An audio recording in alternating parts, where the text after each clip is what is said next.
Hello जी, नमस्ते। कैसे हैं आप सभी? पहले तो ये बताइए। सब लोग अच्छे हैं, बढ़िया हैं, शानदार हैं, फर्स्ट क्लास हैं। अभी जस्ट 2 मिनट पहले हमारी मुलाकात हुई है और फिर देखिए हम आपके सामने हाजिर हैं। अच्छा, एक और बात है आपसे कि आप में से कई लोगों के कॉम्बिनेशन ऐसे होंगे जहां पर ज्योग्राफी कॉम्बिनेशन में नहीं होगा। जैसे मैं देख पा रहा था, कई लोग बोल रहे थे कि सर मेरा जो है वह हिस्ट्री और पॉलिटी है। ठीक है, इस तरह का कॉम्बिनेशन है। तो मैं आप सभी से ये कहना चाहूंगा कि अभी ये दो विषय चल रहे हैं, आपका इन दोनों विषयों को आप अच्छे से लो। देखिए, पूरे मन से लो। देखिए, आप सब लोग तो शायद मुझे ऐसा जानते हैं, इस तरह से जानते हैं कि मैं पॉलिटिकल साइंस का ही टीचर हूँ। ठीक है, पॉलिटिकल साइंस आप मुझसे ठीक है पढ़े होंगे कहीं ना कहीं।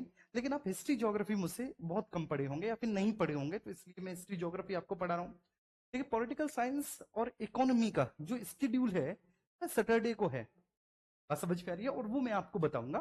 ठीक है, फिलहाल लेकिन डेमो लेक्चर्स जो होंगे वो डेमो लेक्चर्स बच्चे आपके ठीक है चारों ही विषयों के होंगे। मैं चारों विषयों के मतलब 6 दिन तक मैं आपको यूट्यूब पर अवेलेबल मिलूंगा। उसके बाद फिर मेरी क्लासेस जो है रह जाएंगी एप्लीकेशन में। ठीक है, क्लियर है? आइए, तो सभी का स्वागत है, बहुत बहुत स्वागत है। ठीक है, आज हम इतिहास में प्रागैतिहासिक काल के बारे में जानेंगे। लेकिन बच्चे देखो, ये शिक्षक बैच है, एसएसटी के लिए 799 में आपको मिल जाएगा। ठीक है, इसमें आप ये जरूर लगाना LT20, ये जो कूपन कोड है ना। और मैं ये चाहता हूं, मेरी हार्दिक ये दिली ख्वाहिश है, मैं आपको सच्ची बात बताऊं। ठीक है, हर शिक्षक दावा करता है कि वो बहुत अच्छा पढ़ाएंगे, पूरे मन से पढ़ाएंगे। ठीक है, लेकिन मैं आपको इस बात की श्योरिटी देता हूं कि जो साथी मुझसे कभी पूर्व में पढ़े होंगे या अभी पढ़ रहे होंगे, तो उनको पता है कि मेरे मेहनत का जो स्तर होता है, जो मेरा डेडिकेशन होता है, ठीक है ना। और जो मेरे प्रॉमिस रहती है आप लोगों से वो ये रहती है कि जिस तरह से मैंने क्लास 1 में आपको पढ़ाया था, लास्ट क्लास में भी मैं आपको ठीक वैसा ही पढ़ाऊं। ठीक है, उसी एनर्जी के साथ, उसी मन के साथ। ऐसा ना हो कि शुरुआत में तो बहुत अच्छे से लेके चले, फिर लास्ट में ठीक है रिकॉर्डेड लेक्चर्स डाल दिए या कुछ भी। ऐसा नहीं होता हमारे यहाँ बच्चे। पहली क्लास में जो एनर्जी टीचर की होती है वो लास्ट क्लास तक रहती है। दूसरा, मैं ये चाहता हूँ कि एसएसटी की तैयारी करने वाला हर एक बच्चा जो है ना, RWA टीचिंग चैनल पर एक बार आके एसएसटी की क्लासेस को देखे। और एसएसटी की क्लासेस को देखने के बाद ही उन्हें समझ में आएगा कि एसएसटी विषय रटने वाला विषय नहीं है, एसएसटी विषय एक समझने वाला विषय है। ठीक है।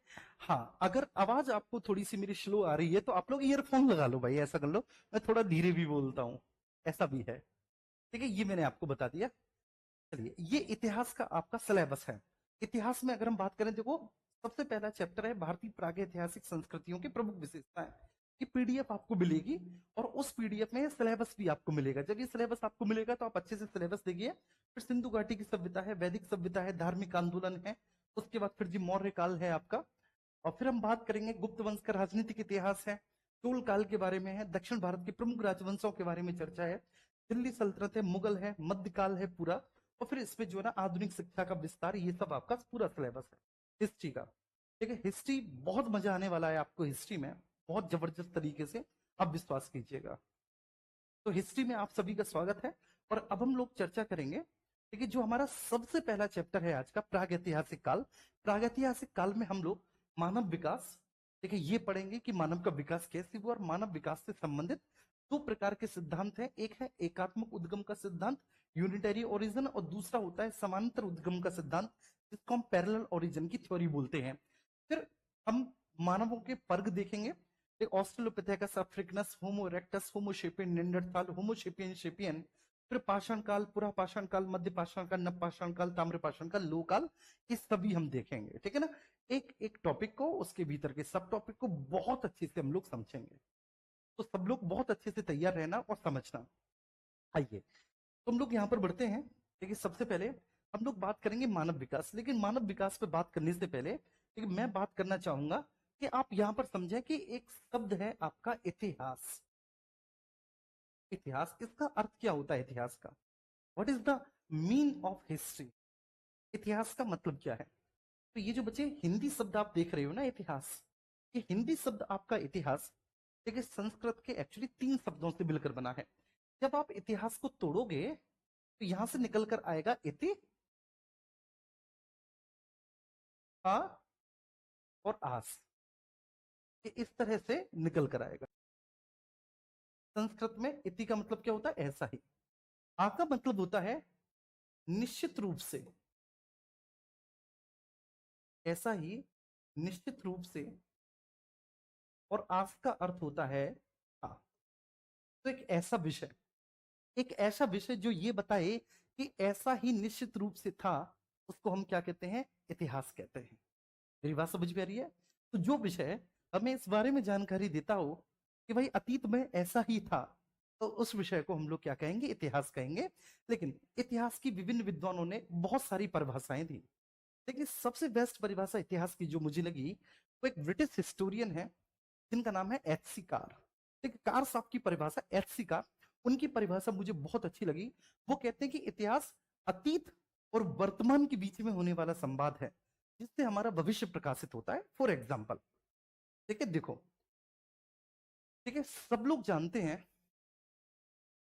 कि बाबर ने जो पानीपत का फर्स्ट वॉर जीता था, उसमें उसने तुलुकमा और उस्मानी पद्धति, या जिसको रूमी पद्धति कहते हैं, उसका यूज किया था। और उस पद्धति के आधार पर ही उसने बड़ा इजीली लोधी वंश का जो अंतिम शासक था इब्राहिम लोधी, उसको युद्ध के मैदान में पराजित करके और इस युद्ध को जीता।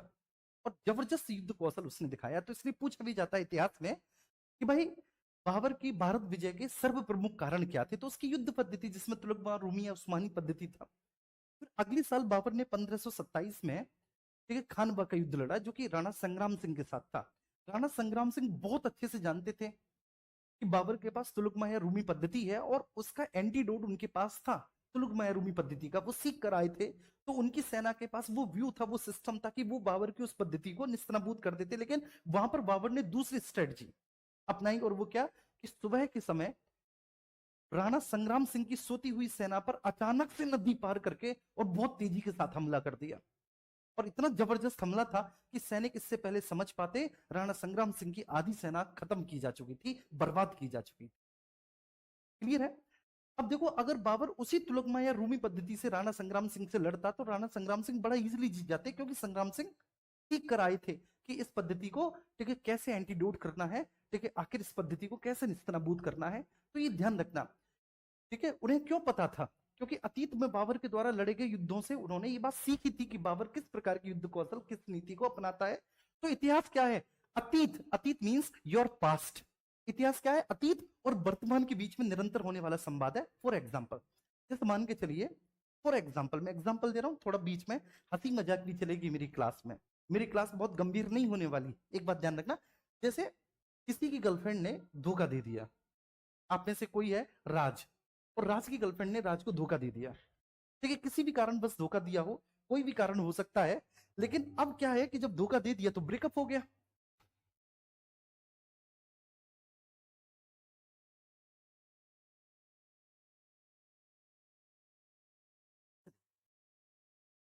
ठीक है, धोखा दिया तो ब्रेकअप हो गया। और जब ब्रेकअप हुआ, ठीक है, तो राज बहुत दुखी हुआ, बहुत ज्यादा दुखी हुआ, फूट फूट के रोआ यार कि ऐसा मैंने क्या किया था यार, मैं तो, ठीक है, बहुत लॉयल था, बहुत ईमानदार था, इतने अच्छे से ख्याल रखता था, एटीसी एटीसी, मतलब बहुत सारी चीजें, कोई बात नहीं। ठीक है, लेकिन फिर 4-5 महीने जैसे जैसे, ठीक है, गुजरे, कम कम हुआ, और फिर राज को फिर से एक नया साथी मिल गया, और फिर से राज को उसी से प्रेम हो गया। अब जो उससे राज को प्रेम हो गया, ठीक है, तो उसके साथ राज रिलेशनशिप में आ गया, अच्छे दोस्त बन गए, अच्छे प्रेमी प्रेमिका बन गए, नायक नायिका बन गए, अच्छे से सब कुछ चलने लगा। लेकिन राज को क्या हुआ, बच्चे की सन से उस पर बहुत होता था, क्योंकि अतीत उसका ऐसा रहा है कि उसको एक बार धोखा मिल चुका है, तो अब वो बहुत अच्छे से, ठीक है, पूरी ईमानदारी पूर्वक उस पर विश्वास कर ही नहीं पा रहा। तो जब भी समय मिलता है अपनी प्रेमिका का मोबाइल चेक करने लगता है, इंस्टाग्राम पे पर्सनल मैसेज चेक करने लगता है, कॉल डिटेल देखने लगता है। ठीक है, तो ऑब्वियस सी बात है, अतीत से बच्चे इंसान सबक लेता है। हम सब अतीत से सबक लेते हैं, क्यों? जिससे कि भविष्य को सुधारा जा सके। क्यों सबक ले रहा है? कि भविष्य में धोखा ना मिले, भविष्य में धोखा ना मिले। तो इसलिए, देखिए, ब्रिटिश हिस्टोरियन की जो परिभाषा है वो मुझे सबसे बेस्ट लगती है, मैं लिख देता हूं। ब्रिटिश इतिहासकार हैं ई एच कार, उनकी परिभाषा में लिख देता हूं।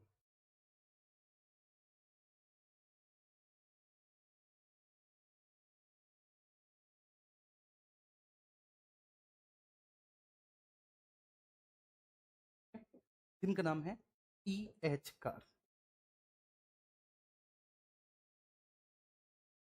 ई एच कार क्या परिभाषा है? कि इतिहास, इतिहास अतीत और वर्तमान के बीच निरंतर होने वाला संवाद है।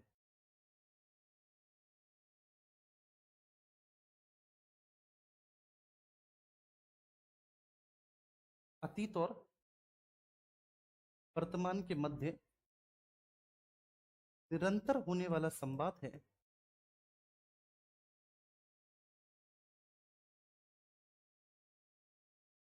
होने वाला संवाद है,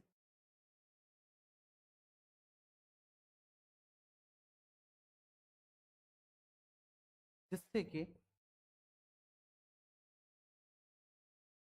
हमारा भविष्य प्रभावित होता है या प्रकाशित होता है, जो भी आप लिखना चाहें। भविष्य प्रकाशित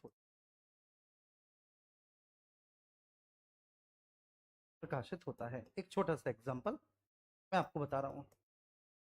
ठीक है, आपने हमारा ये एसएसटी वाला बैच लिया, ठीक है, और जब आपने बैच लिया तो क्लासरूम में जो भी पढ़ाया गया आपको बहुत अच्छे से समझ में आया। ठीक है, जबरदस्त तरीके से आपको सब कुछ समझ में आया। एक बात बताओ आप मुझे, ठीक है, ये बच्चे कह रहे हैं सर सारे सब्जेक्ट आप ही पढ़ाएंगे, क्या मैथ में, ठीक है, हर एक टॉपिक को अलग अलग टीचर पढ़ा रहा है? मुझे बताएंगे।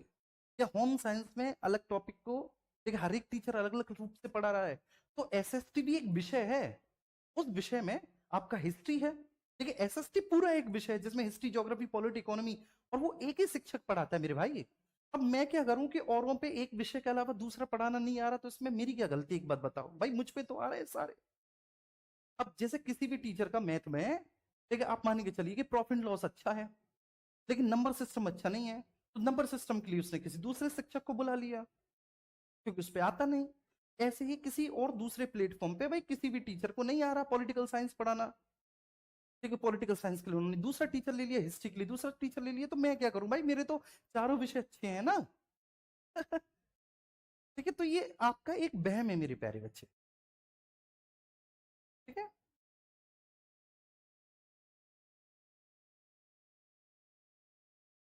हम्म, ठीक है, जी बिल्कुल बच्चे, ठीक है, पूछा, ओके, ठीक है, तो इस बात को समझने की जरूरत है, विद्यार्थी इस बात को समझ नहीं पा रहे।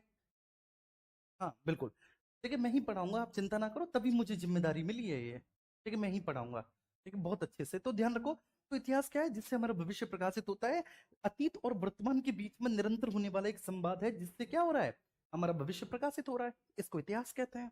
और एग्जाम्पल मैंने आप दिया ही। अब जैसे मान के चलिए कि एसएसटी का ये बैच आपने लिया और आपका एलटी ग्रेड बहुत अच्छा हुआ, प्रीलिम्स आपका, और ये ध्यान रखना, मैं ऐसे पढ़ाते हुए चल रहा हूँ कि आप मेंस भी बहुत अच्छे से लिख पाएंगे, बहुत बढ़िया से आप मेंस भी लिख पाएंगे। तो हुआ क्या कि बहुत शानदार, बहुत बढ़िया तरीके से बच्चे जो है ना, आपका हुआ, प्री हुआ, मेंस हुआ, आपका फाइनल सिलेक्शन हो गया। अब होगा क्या कि आगे जो भी तैयारी करना चाहेंगे एसएसटी विषय की, तो आप क्या करेंगे, आप एक रेफरेंस देंगे, और वो रेफरेंस होगा दिग्विजय का, कि भाई देख लेना, एक दिग्विजय है, मैं उनसे पढ़ा था, बहुत अच्छा पढ़ाते हैं, है ना। तो हुआ क्या, भविष्य प्रकाशित हुआ किस बच्चे का?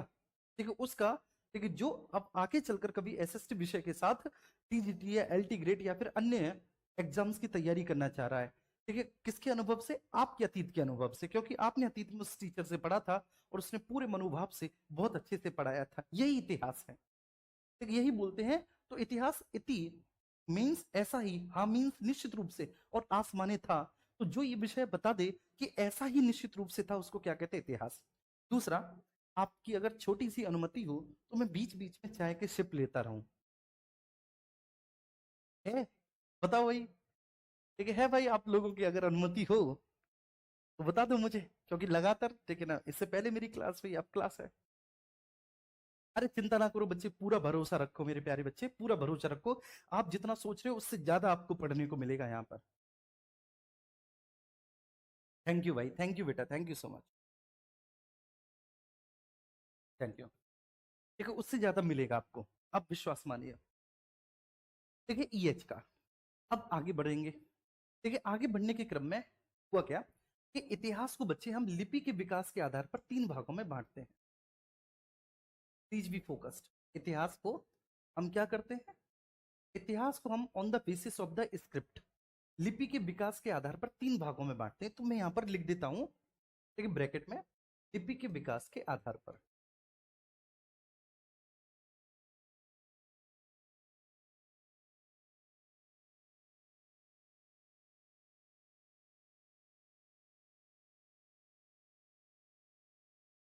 तीन भागों में बांटते हैं इतिहास को। ठीक है, जिस इतिहास को आज आप पढ़ने जा रहे हैं, सॉरी, जिस इतिहास को आज आप पढ़ने जा रहे हैं, सबसे पहला तो वही इतिहास है, उसको हम लोग बोलेंगे प्रागैतिहासिक काल।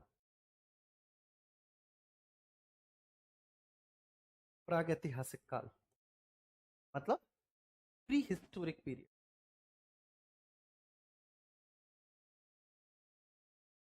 प्री हिस्टोरिक पीरियड, प्रागैतिहासिक। दूसरा होगा जिसको कि हम लोग बोलेंगे आद्य ऐतिहासिक काल।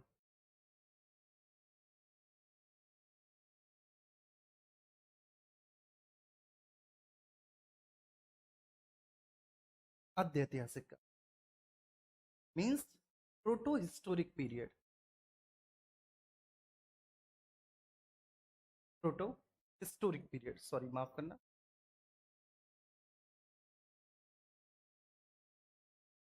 Proto historic period,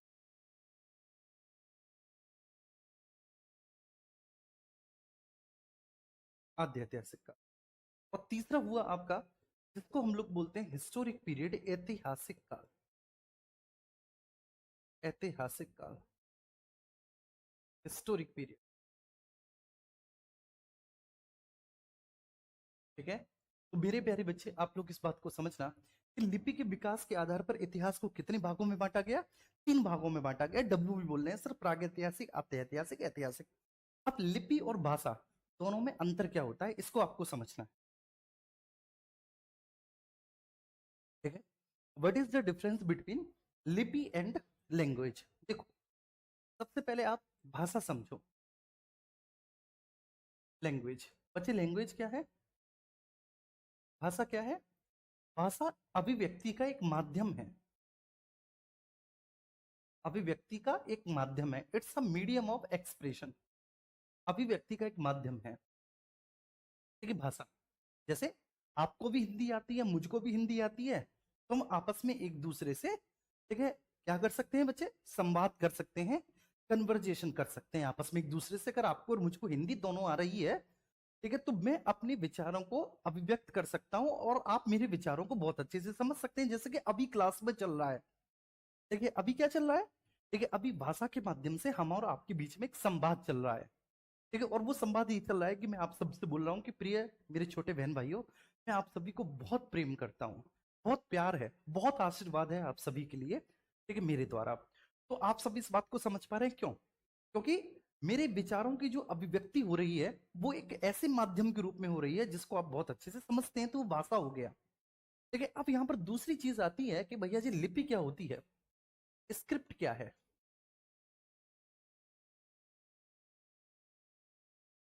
what is script? Script, तो स्क्रिप्ट क्या है बच्चे? स्क्रिप्ट लेखन शैली का माध्यम है। लेखन शैली का माध्यम। अगर स्क्रिप्ट ना हो तो कोई भी आदमी बच्चे लिख नहीं पाए। ठीक है, जैसे अभी जो मैं लिख रहा हूं, तो लिपि है देवनागरी। ये लिपि कौन सी है? इस लिपि का नाम है देवनागरी। और ये भाषा कौन सी है? ये भाषा है हिंदी। ये भाषा है हिंदी। ठीक है, तो जो लेखन शैली का माध्यम है डेट इज स्क्रिप्ट, और जो भाषा का माध्यम है वो क्या है? वो हिंदी है। तो भाषा तो हमेशा रही, भाषा तो हमेशा रही। ऐसा हो ही नहीं सकता कि किसी भी देश काल और परिस्थिति में भाषा ना रही हो मेरे प्यारे बच्चे।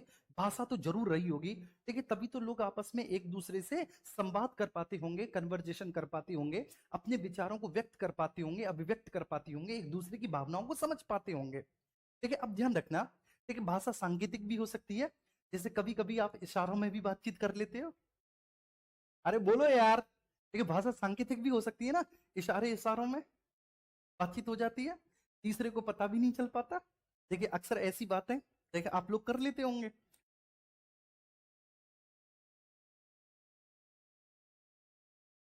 देखिए सांकेतिक भी हो सकती है। देखिए भाषा मौखिक भी हो सकती है। ये कैसी है? ये मौखिक है। देखिए जहां पर मैं अपने विचारों को एक मुख से बोलकर अभिव्यक्त कर रहा हूं, तो मौखिक भी हो सकती है और लिखित भी हो सकती है। लेकिन अगर लिखित है तो फिर वहां पर लिपि की आवश्यकता होती है। तो ऐसे ही मैंने बोला कि लिपि के विकास के आधार पर इतिहास 3 प्रकार का होता है। सबसे पहले होता है बेटा प्रागैतिहासिक काल। अब मेरे प्यारे बच्चे, ये प्रागैतिहासिक काल क्या होता है? तो प्रागैतिहासिक काल का मतलब है कि सब एक ऐसा समय, मेरे प्यारे बच्चे सब लोग समझना, कि प्रागैतिहासिक काल मतलब एक ऐसा समय, प्लीज एक ऐसा समय, ठीक है, जिस समय के मानव के पास किसी भी प्रकार की लिपि का कोई ज्ञान ही नहीं था। एक ऐसा समय, ठीक है, एक ऐसा समय काल, ठीक है, जिस काल का जो मानव है, जिस काल का मनुष्य है, वह कुछ भी लिखना ही नहीं जानता था, उसके पास किसी भी प्रकार की लिपि थी ही नहीं। तो ऐसे काल को हम बच्चे क्या कहेंगे? प्रागैतिहासिक काल कहेंगे। दूसरा काल होगा आद्य ऐतिहासिक काल की, सब लिपि तो थी, जानता तो था लिखना, ठीक है, लेकिन आज का ही मनुष्य है जो अभी तक उसको पढ़ नहीं सका, उसको डिकोड नहीं कर सका। वो तो लिपि जानता था भाई साहब, उसका कोई इसमें दोष नहीं है, वो लिपि जान रहा है, लेकिन वो आज का ही मनुष्य है कि वो उस लिपि को पढ़ नहीं पा रहा बेचारा। तो दोष आज का है हमारा। आ रही है मेरी बात समझ में? तो उसको हम क्या कहेंगे? उसको हम आद्य ऐतिहासिक काल कहेंगे, प्रोटो हिस्टोरिक पीरियड कहेंगे, या फिर आप ऐसा कह सकते हैं प्रोटो हिस्टोरिक पीरियड में कि जैसे आज के बारे में लिखा कल गया, ठीक है, आज के बारे में आज नहीं लिखकर लिखा कल गया, तो ऐसे समय काल को भी हम प्रोटो हिस्टोरिक पीरियड कहते हैं। और तीसरा होता है हिस्टोरिक पीरियड। हिस्टोरिक पीरियड का मतलब होता है कि साहब इस काल का मनुष्य लिपि जानता भी है, लिपि को लिखा भी है, ठीक है, लिखने के माध्यम से उसके पढ़ा भी जा सकता है, तो बड़े आराम से उस काल के विषय में जानकारी प्राप्त की जा सकती है। तो इसलिए इतिहास को लिपि के आधार पर 3 भागों में बांटते हैं। लेकिन एक बात और मैं समझाना चाहूंगा आप सभी को, मेरे छोटे बहन भाई, इतिहास क्या है? इति धन हा धन आस, ऐसा ही निश्चित रूप से था। आपसे कोई भी पूछे क्या है इतिहास, कि मैं मेंस भी तैयार कराता हुआ जा रहा हूं तुम लोगों का साथ साथ, चाहे वो ज्योग्राफी हो चाहे वो हिस्ट्री हो, आपका मेंस भी तैयार हो रहा है, ये ध्यान रखना, क्योंकि बच्चे मैं पीसीएस में मैं ही पढ़ा रहा हूँ, ठीक है, तो वहां पे मैं मेंस लिखवाता हूँ बच्चों को। अभी भी मेरी मेंस की क्लास पीसीएस में चल रही है, तो इसलिए मैं डेफिनेशंस वगैरह ये सब लिखाते हुए और साथ साथ सब कुछ समझाते हुए लिख रहा हूँ, चल रहा हूँ आपको। तो इतिहास, इतिहास जानने के 2 स्रोत होते हैं, बिलीव में। भाई इतिहास का मतलब क्या है? अतीत और वर्तमान के बीच में निरंतर होने वाला संवाद, जो ये बताए कि ऐसा ही निश्चित रूप से था। तो जब आप, ठीक है, किसी भी काल विशेष के बारे में कुछ भी जानना चाहते हैं, तो मतलब आप उसके इतिहास के बारे में जानना चाहते हैं। और इतिहास जानने के बाबू 2 सोर्स होते हैं। एक होता है साहित्यिक सोर्स, ठीक है, साहित्यिक स्रोत का मतलब है जैसे कि फॉर एग्जाम्पल, ठीक है, ये श्रीमद् भगवत गीता है, ठीक है, तो जब महाभारत का युद्ध हो रहा था और उस समय अर्जुन रथ पर बैठे हुए युद्ध ना करने का निर्णय लेते हैं अपने भाइयों के प्रति कि मैं युद्ध नहीं करूंगा, तब श्री कृष्ण बोलते हैं कि युद्ध क्यों करना चाहिए, एक धर्म की रक्षा के लिए युद्ध होना जरूरी होता है। और फिर श्री कृष्ण और अर्जुन के बीच की जो संवाद है, उसी संवाद को लेकर ये श्रीमद् भागवत गीता लिखी हुई है। मेरी बात समझ में आ रही है? तो उस समय क्या हुआ था एग्जैक्टली, अगर वो जानना है आपको तो ये पढ़ना पड़ेगा। बोलो पढ़ना पड़ेगा कि नहीं? अरे बोलो कि हाँ या ना, कि बिल्कुल सर, ठीक है, पढ़ना पड़ेगा। तो इस प्रकार के स्रोत को हम क्या कह देते हैं? इस प्रकार के स्रोत को हम साहित्यिक स्रोत कहते हैं। तो इतिहास जानने के 2 स्रोत हो गए मेरे प्यारे बच्चे। एक तो हो गया साहित्यिक स्रोत, साहित्यिक स्रोत, और दूसरा होता है पुरातात्विक स्रोत। अब पुरातात्विक स्रोत का मतलब है कि लिपि का विकास हुआ ही नहीं, ठीक है भैया, लिपि का विकास हुआ ही नहीं। उस काल का मनुष्य जानता ही नहीं था बेचारा कुछ लिखना। और जब उस काल का मनुष्य बेचारा कुछ जानता ही नहीं था लिखना, लिपि का विकास ही नहीं हुआ, तो उस काल के विषय में आप जानकारी कैसे प्राप्त करेंगे? 3 प्रकार से आप जानकारी प्राप्त करेंगे। या तो आप उत्खनन से जानकारी आपको मिलेगी, या फिर आपको खनन से जानकारी मिलेगी, या फिर आपको प्रवेधन से जानकारी मिलेगी। 3 प्रकार के स्रोतों से जानकारी मिलेगी, खनन से, उत्खनन से, या ठीक है प्रवेधन से। खनन का मतलब होता है बच्चे, ठीक है, जब आप वर्टिकल खुदाई करते हैं खनन कहते हैं, जब ओरिजेंटल खुदाई करते हैं तब उत्खनन कहते हैं। प्रवेदन भी वर्टिकल खुदाई होती है, लेकिन संकीर्ण खुदाई होती है, जैसे ड्रिल करना, गड्ढा खोदना, उसको प्रवेदन कहा जाता है। तो पुरातात्विक स्रोत 3 प्रकार के, मतलब पुरातात्विक जो साधन है वो खनन उत्खनन से प्राप्त जो भी ज्ञान है बच्चे, वो पुरातात्विक स्रोत है, ठीक है। साहित्यिक स्रोत, ये बात हमारी समझ में आ गई। तो इतिहास जानने के 2 स्रोत हैं, ठीक है। पुरातात्विक स्रोतों में मैंने आपको बताया कि यहाँ पर पुरातात्विक स्रोत आपने देखे, पुरातात्विक स्रोतों में जो जानकारी आप कलेक्ट करते हैं वह खनन उत्खनन प्रवेदन से प्राप्त करते हैं। तो इतिहास जानने के 2 स्रोत हो गए, साहित्यिक पुरातात्विक। अब मैं आपसे पूछता हूँ, एक प्रश्न पूछा गया था आपका, और वो प्रश्न पूछा गया था बच्चे आपका पीजीटी में, कि इतिहास जानने के उन दोनों स्रोतों में से कौन सा ऐसा स्रोत है जिसमें हेर फेर करना, ठीक है, कठिन होता है, या जिसके प्रमाण को अधिक सत्य माना जा सकता है, जिसमें हेर फेर करना कठिन होता है, या जिसके प्रमाण को अधिक सत्य माना जा सकता है? इन दोनों में से कौन सा इतिहास का ऐसा प्रकार होगा, पुरातात्विक या फिर साहित्यिक? में आपसे पूछता हूं, जरा बताइए।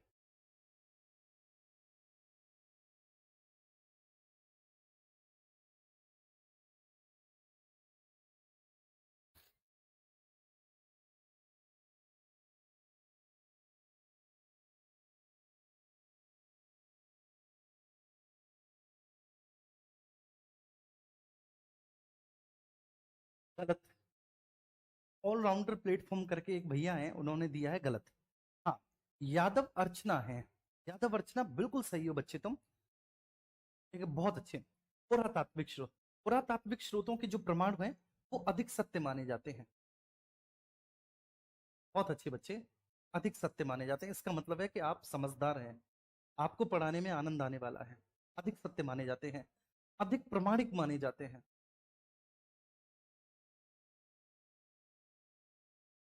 अधिक प्रमाणिक माने जाते हैं, बहुत अच्छे बच्चे, बहुत मजा आया।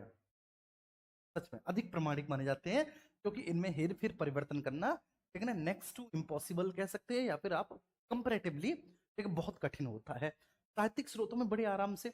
अब बाबरनामा में बाबर ने लिख दिया कि राणा संग्राम सिंह ने भी मुझे भारत पर आक्रमण करने के लिए आमंत्रित किया था, ठीक है, और हम सब ने मान लिया। भाई, कितना करना पड़ा बाबर को, बस अपनी कलम से लिखना पड़ा। मैंने यहां पर लिख दिया, मैं भगवान हूं। बताओ, किताब लिख दी और किताब में मैंने लिख दिया कि मैं भगवान हूं। कितना करना पड़ा मुझे, 2 लाइन लिखनी पड़ी, ठीक है, मैं भगवान हूं, बस। और उसके बाद आगे आने वाली जनरेशन मुझको भगवान मानने लगी। कितना बड़ा हेर फेर मैंने कर दिया, बोलो है कि नहीं? तो साहित्यिक स्रोतों के आधार पर हेर फेर करना बच्चे बड़ा सिंपल होता है। बाबर ने लिख दिया, राणा संग्राम सिंह ने, जबकि राणा संग्राम सिंह जिन्होंने 2 साल पहले ही इब्राहिम लोदी को बुरी तरह से पराजित किया है, वो क्यों यार तुझे आमंत्रित करेंगे भारत पर आक्रमण करने के लिए? है, वो क्यों तुझे आमंत्रित करेंगे? जो खुद इब्राहिम लोदी को पराजित करने में सक्षम हो व्यक्ति, वो बाहरी व्यक्ति को क्यों बुलाएगा?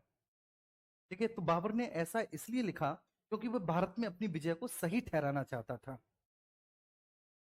ठीक है, और आजकल के बुद्धिजीवी, ठीक है, जो इतिहास जानते भी नहीं है, ठीक है, वो बोलते हैं। ठीक है, अब चलो क्या ही बोले उसके बारे में। आइए, क्लियर है मेरे प्यारे बच्चे? चलो, अब आप मुझे बताएंगे, जैसे प्रागैतिहासिक काल है, ठीक है, इस काल के विषय में आपको कोई भी जानकारी प्राप्त करनी है प्रागैतिहासिक काल के विषय में, तो आप मुझे बताएंगे आपके पास प्रागैतिहासिक काल के विषय में जानकारी प्राप्त करने के लिए कौन सा स्रोत होगा? केवल व केवल पुरातात्विक स्रोत। केवल व केवल बच्चे पुरातात्विक स्रोत होगा। आप पुरातात्विक स्रोत के माध्यम से ही इस काल के विषय में जानकारी प्राप्त कर सकते हैं। ठीक है, आप पुरातात्विक स्रोत से ही इस काल के विषय में जानकारी प्राप्त कर सकते हैं। और दूसरा, आपके पास कोई साधन है ही नहीं इस काल के विषय में जानकारी प्राप्त करने का, केवल पुरातात्विक। आद्य ऐतिहासिक काल कैसा काल बच्चे? कि स्क्रिप्ट तो लिखी, जैसे सिंधुवासियों के पास स्क्रिप्ट थी। सिंधुवासियों की स्क्रिप्ट को हम लोग बोलते हैं एक भाव चित्रात्मक लिपि। ठीक है ना, भाव चित्रात्मक लिपि। तो सिंधुवासियों के पास स्क्रिप्ट थी, जिसमें वे कुछ साइंस का उपयोग करते थे, चिन्हों व प्रतीकों का प्रयोग करते थे। लेकिन आज का मनुष्य, ये देखो आज कितनी सारी टेक्नोलॉजी हो गई, एआई भी हो गई, सब कुछ हो गया, लेकिन आज का मनुष्य उसको नहीं पढ़ पा रहा। ये बच्चे हम में दोष है, ये हमारी कमी है कि हम उसे नहीं पढ़ पा रहे। लेकिन उनके पास स्क्रिप्ट थी, लेकिन पढ़ा तो नहीं जा सका ना। अब जब पढ़ा नहीं जा सका, तो वो साहित्यिक स्रोत में परिवर्तित नहीं हुआ, वो साहित्यिक स्रोत में परिवर्तित नहीं हुआ। और अगर वह साहित्यिक स्रोत में परिवर्तित नहीं हुआ, तो इसका मतलब है कि आद्य ऐतिहासिक काल के बारे में भी जानकारी का एकमात्र स्रोत क्या है? पुरातात्विक स्रोत। पुरातात्विक स्रोत। ठीक है, आद्य ऐतिहासिक काल के बारे में भी जानकारी का एकमात्र स्रोत क्या है? ठीक है, प्लीज मुझे सब लोग बताएंगे तो आप कहेंगे सर पुरातात्विक स्रोत है। क्यों है? क्योंकि भैया उनने लिपि लिखी, हम ही नहीं पढ़ पा रहे यार। तो जब हम नहीं पढ़ पा रहे, तो यहाँ पर साहित्यिक स्रोत क्या हो गए? अनुपस्थित हो गए। केवल व केवल पुरातात्विक स्रोत ही उपस्थित हैं। अब ऐतिहासिक काल, ऐतिहासिक काल आप कहेंगे मेरे प्यारे बच्चे कि ऐसा काल जहां पर आपके पास दोनों ही प्रमाण हैं। ठीक है, आपके पास साहित्यिक प्रमाण भी हैं, आपके पास साहित्यिक स्रोत भी हैं, और आपके पास पुरातात्विक स्रोत भी। बताओ यार, कुछ कठिन है? कुछ भी नहीं है, बस मेरे साथ पढ़ते जाओ, जो बोलता जाऊं उतना रिवीजन करते जाओ।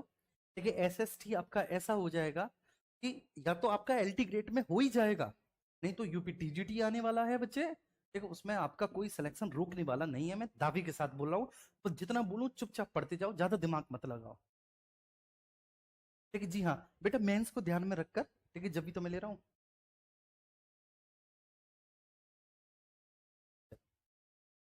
आ रही है बात समझ में? चलो, ठीक है, हाँ। मैं पॉलिटी का डेमो भी बच्चे आपका लूंगा, आप चिंता ना करें, बिल्कुल ठीक है, पॉलिटी का भी डेमो आपको मिलेगा। ठीक है, सारी क्लासेस आपको मिलेंगी। बस मेरी ये बात आपको समझ में आ रही है, बहुत अच्छे से क्लियर हो रही है? यहाँ तक किसी को कोई इशू तो नहीं, बिल्कुल भी किसी भी तरह का? क्लियर हुआ? अब हम आगे बढ़ते हैं। देखिए, अब आगे बढ़ने के क्रम में हमने ये जान लिया कि साहब इतिहास का कौन सा काल है, ये और वो। अब इतिहास जानने के दो स्रोत मैंने आपको बताए। पता ना बच्चे, कौन कौन से दो स्रोत मैंने आपको बताए? आप लोग तो बड़े होशियार हो, समझदार हो, तो मुझे बताओ, इतिहास जानने के दो स्रोत मैंने आपको बताए। एक तो बताया भैया जी मैंने आपको साहित्यिक स्रोत, है ना? है कि नहीं? साहित्यिक स्रोत, इतिहास जानने का एक स्रोत था साहित्यिक, और इतिहास जानने का दूसरा स्रोत था आपके पास कौन सा भैया जी? पुरातात्विक। पुरातात्विक। क्या, चलिए। अब ये जो साहित्यिक स्रोत है, साहित्यिक स्रोतों में बच्चे दो प्रकार के स्रोत आपके पास होते हैं इतिहास जानने के, जी हाँ। देखिए, चाहे आप मौर्य काल पढ़ेंगे, मौर्योत्तर काल पढ़ेंगे, गुप्त काल पढ़ेंगे, इन सभी में मैं बताऊंगा कि आपको साहित्यिक स्रोतों से जानकारी प्राप्त होगी इन काल विषय के बारे में। जब साहित्यिक स्रोतों से आपको जानकारी प्राप्त होगी तो दो प्रकार का साहित्य होगा। एक होगा देसी साहित्य, ठीक है, और दूसरा होगा विदेशी विवरण। ठीक है, एक देसी साहित्य और दूसरा विदेशी विवरण। ठीक है, जैसे विदेशी विवरण में जो मेगास्थनीज ने लिखा भारत के बारे में, ठीक है, या फिर चंद्रगुप्त मौर्य के बारे में, या फिर जो, ठीक है ना, आपका फाहियान ने लिखा फोकवोकुई में, मेगास्थनीज ने लिखा इंडिका में, या फिर हेनस सांग ने लिखा बच्चे जो, ठीक है ना। तो कुल मिलाकर इनके जो विवरण है, फॉर एग्जाम्पल इसको हम कहेंगे विदेशी विवरण। तो इनके विवरण है उनको हम क्या कहेंगे बच्चे? विदेशी विवरण कहेंगे। मेरी बात समझ में आ रही है? दूसरा हो गया देसी साहित्य। अब देसी साहित्य को फिर से हम दो भागों में बांटेंगे। ठीक है, बांटना पड़ेगा, क्या करें? देसी साहित्य फिर से, देसी साहित्य में एक तरफ आएगा धार्मिक साहित्य, रिलीजियस लिटरेचर, धार्मिक साहित्य। दूसरी तरफ आएगा गैर धार्मिक साहित्य, गैर धार्मिक साहित्य। ठीक है, अब धार्मिक साहित्य को फिर से हम भागों में बांट देंगे। ठीक है, बौद्ध साहित्य, क्योंकि धार्मिक साहित्य में बौद्ध साहित्य भी पर्याप्त मात्रा में है, तो बौद्ध धर्म से संबंधित है, जिसमें हमें राजवंशावलियों के बारे में जानकारी प्राप्त होती है। जैन टेक्स्ट, जैन साहित्य आ गया। और तीसरा भैया, ठीक है, ब्राह्मण साहित्य भी है।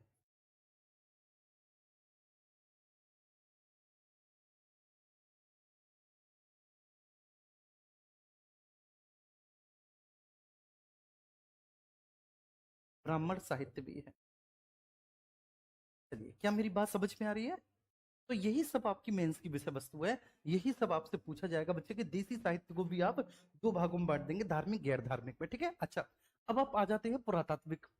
जो पुरातात्विक स्रोत है, मैं लिख देता हूं ना पूरा, पुरातात्विक स्रोत, ठीक है भैया। पुरातात्विक स्रोत, अब ये जो पुरातात्विक स्रोत है, पुरातात्विक स्रोतों के, ठीक है, जो प्रकार हैं, ठीक है, प्रकार में आपने उत्खनन, खनन और प्रवेदन पढ़ा, वो तो देखिए खोदने के आपके प्रकार हो गए कि किस तरह से आप जानकारी प्राप्त कर पा रहे हैं। लेकिन पुरातात्विक स्रोतों में आपको, ठीक है, आपके शिलालेख होंगे। ठीक है, शिलालेख जैसे आपने पढ़ा होगा, अशोक के जो शिलालेख है वो पुरातात्विक स्रोत है। आपके स्तंभ लेख हो गया, स्तंभ लेख हो गया। आपका गुफा लेख हो गया बच्चे, गुफा लेख हो गया। ठीक है, ये पुरातात्विक स्रोत है। अब हम कहेंगे सर ये तो भैया जी आपके साहित्यिक स्रोत हो गए, क्योंकि उनपे कुछ ना कुछ लिखा हुआ है कि नहीं यार? उनपे लिखा हुआ है, अब लिखा हुआ है तभी तो हम उसे पढ़ पा रहे हैं। और नहीं पढ़ पाते तो फिर वे पुरातात्विक स्रोत कैसे हो पाते, अगर नहीं पढ़ पाते तो? लेकिन ये बात आपको बहुत अच्छे से ध्यान रखनी है, हम इसलिए उनको आर्कियोलॉजिकल सोर्सेस में, पुरातात्विक स्रोतों में शामिल करते हैं, शिलालेख, स्तंभलेख या गुफा लेख को, क्योंकि उनसे प्राप्त में, ठीक है, जो भी जानकारी है, ठीक है, वो खुदाई के दौरान वो पत्थर मिले हैं। बात समझ में आ रही है? खुदाई के दौरान वो पत्थर मिले हैं। ठीक, कार्बन डेटिंग के आधार पर हमने पता किया है कि किस युग के हैं। ठीक है, ऐसे ही जो भी हमको उपकरण मिलते हैं, ठीक है ना। बर्तन, भाड़े, मृदभांड मिलते हैं, मृदभांड मिलते हैं। ये सभी हम किस में शामिल करते हैं? पुरातात्विक स्रोतों में शामिल करते हैं। तो इतना मुझे समझ में आ गया कि इतिहास को लिपि के विकास के आधार पर 3 भागों में बांटा जाता है: प्रागैतिहासिक, आद्य ऐतिहासिक, ऐतिहासिक। प्रागैतिहासिक काल, जिस काल के मनुष्य को लिपि का ज्ञान ही नहीं था। इस काल के मनुष्य को लिपि का ज्ञान था, लिपि को अभी तक पढ़ा नहीं जा सका। इसको साफ लिपि का ज्ञान था और पढ़ा भी जा सकता है। ठीक है, तो इसलिए 3 भागों में हमने बांट दिया। बहुत अच्छे से समझ में आ गई। अब हम आगे प्रागैतिहासिक काल के बारे में एक बात करेंगे। आइए, अब हम आगे बच्चे प्रागैतिहासिक काल के बारे में बात करेंगे। सब लोग यहाँ पर ध्यान देंगे, ये बहुत जरूरी है प्रागैतिहासिक काल समझना। प्रागैतिहासिक काल, बताओ कैसा काल? ठीक है, जिस काल के मनुष्य को लिपि के ज्ञान का अभाव था। इस काल के मनुष्य को बच्चे क्या था? लिपि के ज्ञान का अभाव था। लिपि के ज्ञान का अभाव था। बोलो बच्चे, था कि नहीं? बिल्कुल था। अब जब लिपि का ज्ञान नहीं है तो बच्चे जानकारी कैसे प्राप्त करेंगे आप? बताओ, जानकारी का स्रोत क्या है भाई? जब लिपि के ज्ञान का अभाव है तो लिपि के ज्ञान का अभाव हो गया, हमने मान लिया। तो आप मुझे बताएंगे कि सब जानकारी का स्रोत क्या होगा? साहित्यिक होगा या पुरातात्विक होगा? तो आपका जवाब आएगा कि सर, जानकारी का जो स्रोत होगा वह पुरातात्विक होगा, आर्कियोलॉजिकल होगा। क्योंकि लिपि है ही नहीं, और लिपि है ही नहीं तो लिपि के ज्ञान का अभाव है। तो लिपि के ज्ञान का अभाव है तो इसलिए जानकारी का स्रोत क्या है? पुरातात्विक, प्रागैतिहासिक काल। क्लियर हो गया? बिल्कुल, बहुत अच्छे समझ में आ गया। अब प्रागैतिहासिक काल के अंतर्गत हमको कौन कौन से काल पढ़ने हैं, बहुत मजा आएगा। ठीक है, बस एक बार आप फ्लो चार्ट के माध्यम से समझ लो कि प्रागैतिहासिक काल के अंतर्गत हमको पढ़ना है पाषाण काल। सबसे पहले इसको हम लोग बोलेंगे स्टोन एज या लिथिक एज। पाषाण काल, लिथिक एज।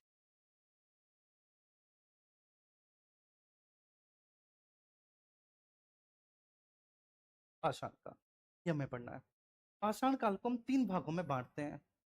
ठीक है, पैलियोलिथिक एज, सबसे पहला पुरापाषाण काल है, ये हमें पढ़ना है। अगर आप आज के लेक्चर में केवल इतना भी समझ पा रहे हो ना तो भी आपके लिए बहुत है। एक ध्यान रखना, जितना मैं बता रहा हूँ ना इतना भी समझ पा रहे हो, मतलब मोर देन इनफ है। आनंद ही आनंद है। तो पुरापाषाण काल है। दूसरा जो है वह आपका मध्य, ठीक है, पाषाण काल है। मध्य पाषाण काल मीजोलिथिक एज है। और तीसरा जो है साहब आपका, वो न्यूलिथिक एज है, नव पाषाण काल। न्यूलिथिक एज है, नव पाषाण काल है। मतलब मेरे समझ में आ गया बहुत अच्छे से। तो पाषाण काल को हम 3 भागों में, ठीक है, फर्दर डिवाइड कर देते हैं। और वह कौन सा है? पुरापाषाण काल, मध्य पाषाण काल, और तीसरा हो गया भैया जी आपका नव पाषाण काल, न्यूलिथिक एज। उम्मीद करता हूं कि ये बात आपको बहुत अच्छे से समझ में आ गई होगी। आई डोंट थिंक सो यहाँ तक किसी किसी भी तरह का कोई भी, ठीक है, इश्यू होगा। बेटा क्लियर है? ये बात समझ में आई? अब ये जो पुरापाषाण काल है, इस पुरापाषाण काल में, ठीक है, पुरापाषाण काल के मानव के द्वारा जो पत्थर के हथियार या औजारों का प्रयोग किया गया शिकार करने के लिए, जो पत्थर के औजार या हथियारों का प्रयोग किया गया शिकार करने के लिए, उन पत्थर के औजारों और हथियारों की, ठीक है, विभिन्नता में, ठीक है, उनकी बनावट में, ठीक है, उनके मटेरियल में अंतर था। और जब उनकी विभिन्नता, बनावट और मटेरियल में अंतर था तो इसलिए पुरापाषाण काल को फिर से हमने 3 भागों में क्लासिफाइड कर दिया, 3 भागों में बांट दिया। एक, निम्न या पूर्व पुरापाषाण काल। निम्न या पूर्व पुरापाषाण काल, ये पाषाण काल की ब्रांचेस है। निम्न या पूर्व पुरापाषाण काल। दूसरा आपका हुआ मध्य पुरापाषाण काल।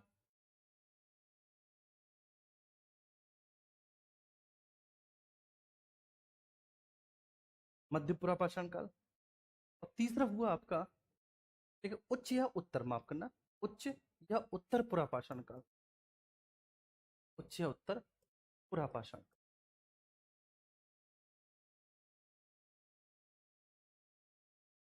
उत्तर पुरा।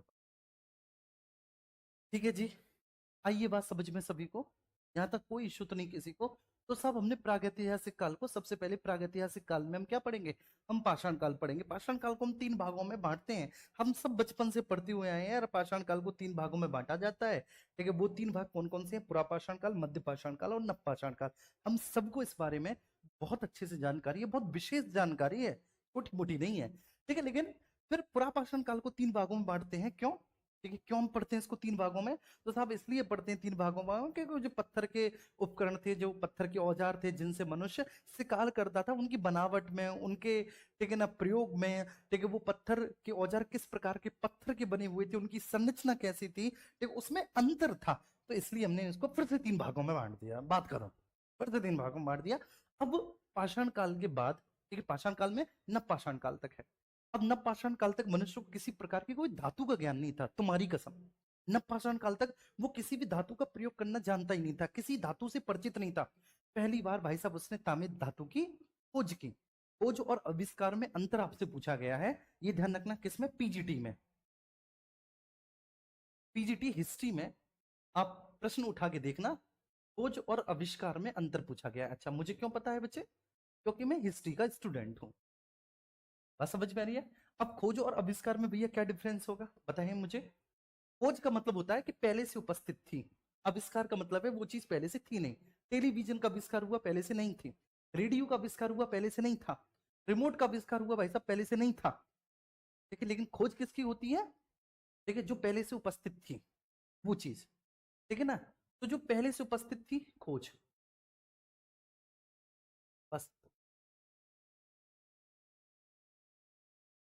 जो चीज पहले से उपस्थित थी खोज, और जो उपस्थित नहीं थी उसका आविष्कार होता है। मेरी बात समझ में आ गई? बोलो क्लियर है? तो मैं कभी भी बोलूंगा ना खोज, तो आप बच्चे उसको आविष्कार मत कहना। ठीक है, आप उसको आविष्कार मत कहना। तो तामा धातु की क्या हुई, खोज या आविष्कार बताइए? चलिए, तामा धातु की खोज हुई या आविष्कार? तो बच्चे खोज हुई। और जब तामा धातु की खोज हुई तो एक नया काल स्टार्ट हुआ जिसको कहते हैं ताम्रपाषाण काल। ताम्रपाषाण काल, ठीक है, अंग्रेजी में हम इसको बोलेंगे चालकोलिथिक एज। अच्छा, अब सवाल ये पैदा होता है कि साहब इसको ताम्रपाषाण काल क्यों कहा गया? इसको ताम्रपाषाण काल कहने के पीछे कारण क्या है? तो मतलब इसलिए क्योंकि इसमें तांबा और पत्थर दोनों का साथ साथ प्रयोग होता रहा। ठीक है, इसलिए ताम्रपाषाण काल कहा गया।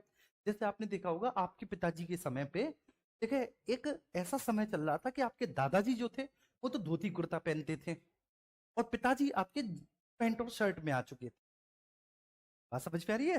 तो मतलब धोती कुर्ता भी चल रहे हैं और पैंट शर्ट भी चल रहे हैं, तो संक्रांति का काल है।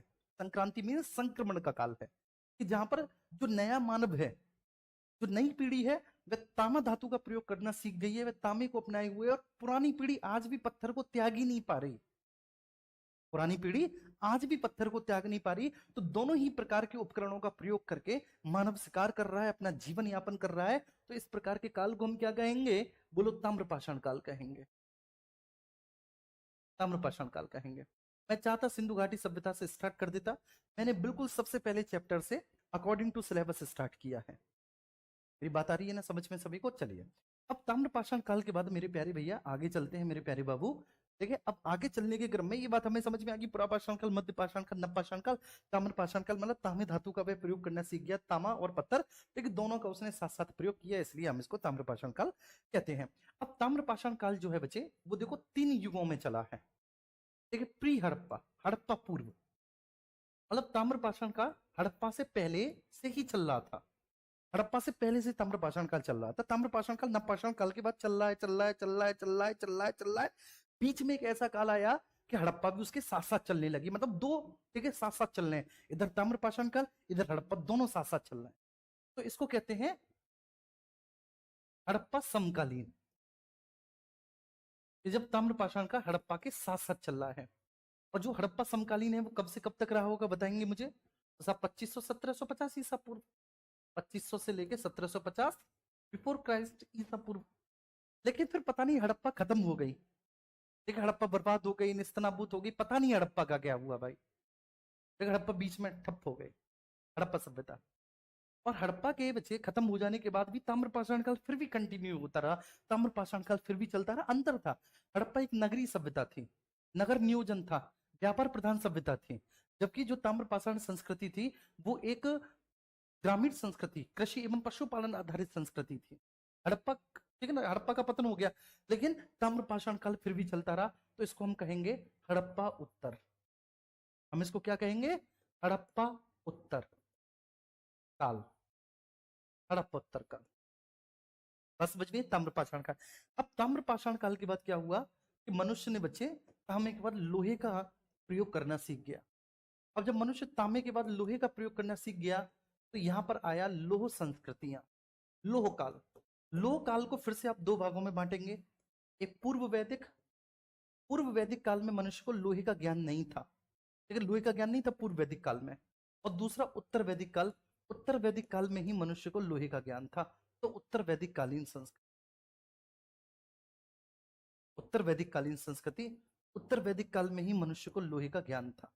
ठीक है, पूर्व वैदिक काल में तुम्हारे सर की कसम मनुष्य को लोहे का ज्ञान नहीं था, उत्तर वैदिक काल में था उसको लोहे का ज्ञान। लेकिन हमें पढ़ना है जरूर, ठीक है, दोनों ही संस्कृतियों को, ठीक है ना, उत्तर वैदिक कालीन और पूर्व वैदिक कालीन। अब ये जो लोह संस्कृतियां हैं, लोह संस्कृतियां बच्चे दो तरह से हुई। अब मैं यहां पर देखूंगा, ये लोह संस्कृतियां दो तरह से हुई।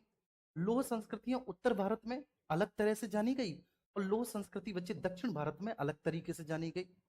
अब ये जो लोह संस्कृति उत्तर भारत में जो जानी गई, ठीक है, उत्तर भारत में जानने का आधार कुछ और था और दक्षिण भारत में उसके जानने का आधार कुछ और था। आप पूछेंगे कि सर उत्तर भारत में वो किस लिए जानी गई, किस कारण से जानी गई? तो उत्तर में भारत में वे जानी गई बच्चे मिट्टी के बर्तनों के प्रयोग के आधार पर, मृद भांडों के आधार पर। और दक्षिण भारत में जानी गई वो महापाषाण के आधार पर। चलिए अब मैं आपको समझाता हूं। लोह संस्कृतियां मतलब लोहे धातु का प्रयोग करना स्टार्ट हो गया था लोह संस्कृति, किसके बाद? सब तांबे के बाद। ठीक है, पूरी एक कहानी है, पूरी एक पिक्चर है। लेकिन मैं इस पिक्चर में आपको हर एक नायक और हर एक नायिका के बारे में बता सकता हूँ।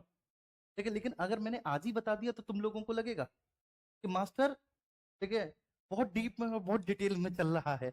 इसलिए अभी मैं ज्यादा डिटेल में नहीं लेकर जा रहा, बस आप इतना समझना, प्रागैतिहासिक काल आप समझ गए। प्रागैतिहासिक काल मतलब इतिहास की सबसे प्रारंभिक अवस्था। प्रागैतिहासिक काल क्या बाबू, बोलो मेरे साथ सब लोग। नहीं, संख्या बल कम नहीं होना, एक बार शेयर करो क्लास को। प्रागैतिहासिक काल क्या? तो इतिहास की सबसे प्रारंभिक अवस्था क्या कहलाएगी? प्रागैतिहासिक काल। बोलो, कहलाएगी कि नहीं कि इतिहास की सबसे प्रारंभिक अवस्था प्रागैतिहासिक काल है? देखिए, इस काल में मनुष्य को लिपि के ज्ञान का पूरी तरह से अभाव था। उसके पास किसी भी प्रकार की स्क्रिप्ट की नॉलेज नहीं थी।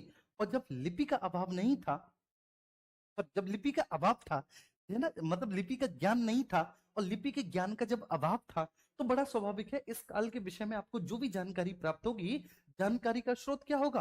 पुरातात्विक होगा। अरे बोलिए, आर्कियोलॉजिकल सोर्सेस से, पुरातात्विक स्रोतों से आपको जानकारी प्राप्त होगी। तो इतिहास की सबसे प्रारंभिक अवस्था या फिर लिपि के विकास के आधार पर जो इतिहास की सबसे प्रारंभिक अवस्था मानी जाती है वो प्रागैतिहासिक काल है। लिपि के ज्ञान का अभाव है, जानकारी का स्रोत केवल व केवल पुरातात्विक है।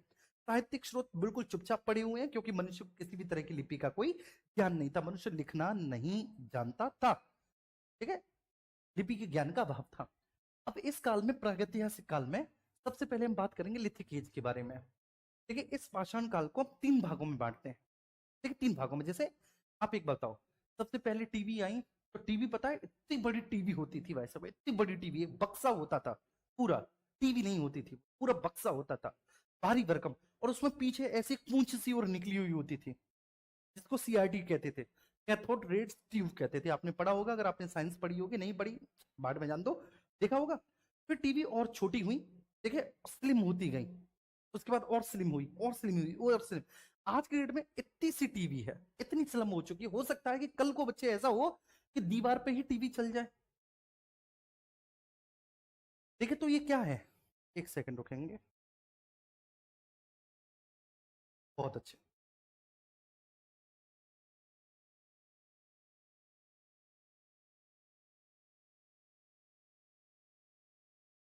चलिए, तो भैया जी ये क्या है मुझे बताओ। ये एक, ठीक है, वैज्ञानिक प्रगति है।